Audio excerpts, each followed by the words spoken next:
In cancer, unlike most other diseases, it's a cell in your body which has changed substantially. Now, there are many types of cancer, and all those cells have changed in a particular manner. And there are many changes. So, to explain the changes, let's take a few of the changes to understand what is happening. So, if you look at your skin, let's say, the epithelium of your skin gets replaced completely in roughly 3 to 4 weeks. Your liver cells turn over in maybe 4 to 6 months. And all of this does not happen simultaneously. There's a complex coordinated process. But the turnover of a typical cell is programmed. The cell does not die by wear and tear. It dies because it is programmed to die. That is the normal process. Now, if you have to do anything in a time-bound manner, if you have to do something that is chronological, you need to have a mechanism of timekeeping. So if these cells have to turn over at a specified time, they need to be able to keep time. So the body has many biological clocks. If some of these clocks break in a specific time, the cancer cell doesn't know when to die. Therefore, it doesn't die. So the cell, for all practical purposes, has become immortal.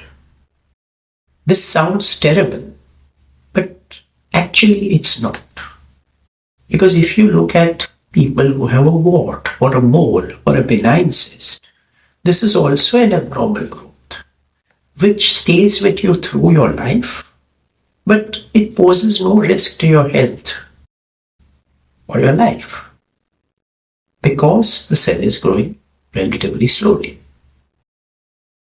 So, what if the cell is growing rapidly and it is immortal? Now it seems terrible. But actually, even that is not sufficient. Because if you think about it, your lungs comprise of billions of cells. There is blood gushing through your lungs constantly. And there are some cells which will certainly dislodge over a period of time, enter the cardiovascular system and end up at all sorts of locations in the body. But you never have lung tissue growing in your liver or your muscles or some other location, because every cell requires a particular microenvironment. A cancer cell has actually transcended the requirement for that microenvironment.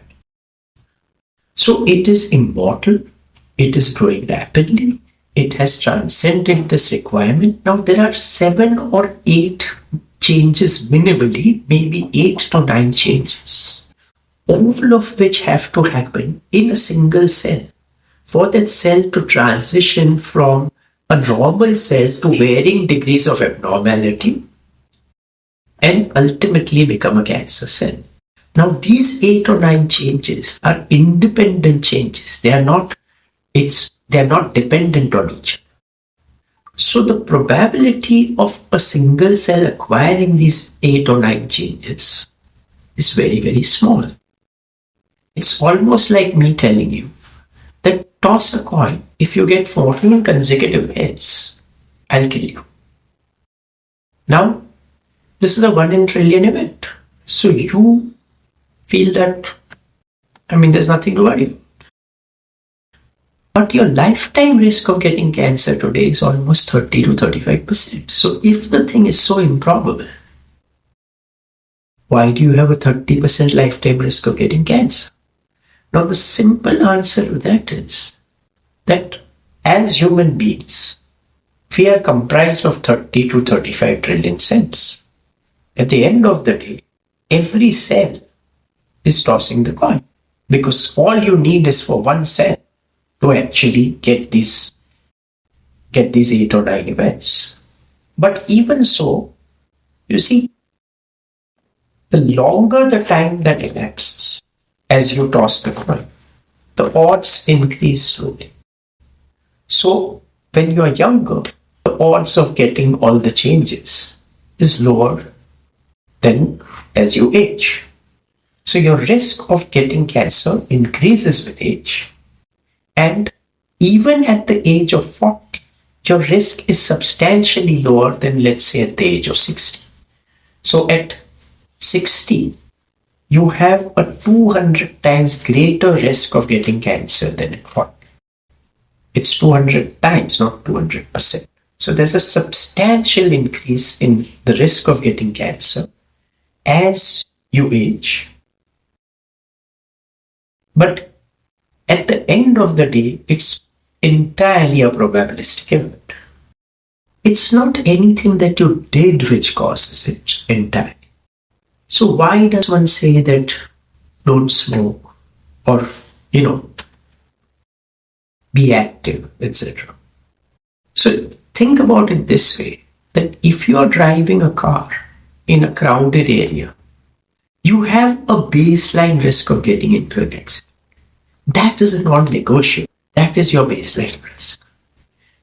If you drive safely, your risk reduces somewhat from the baseline risk. If you drive rashly, it increases some. The smoking is like driving rashly, and the exercising or not smoking is like driving safely. But there is nothing much that you can do about the baseline. So, sometime in the course of your life, if you are unlucky, 8 or 9 of these changes will converge in a single cell, and that cell will now have become a cancerous cell. But what is important to understand is that the starting point of cancer is nonetheless an improbable event which takes place in a single cell. If we had a mechanism of identifying the single cell and eliminating it immediately, you reset it.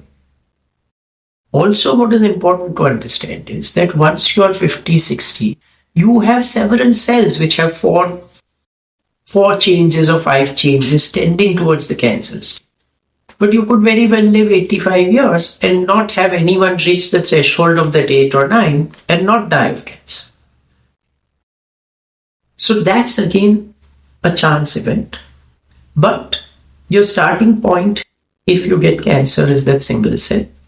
And the earlier you are able to eliminate that cell, the better off you are. The extreme version of being to be able to eliminate that first cell, which is impossible to do because it does not cause any symptoms, and there is no way of becoming aware that this cell has got created.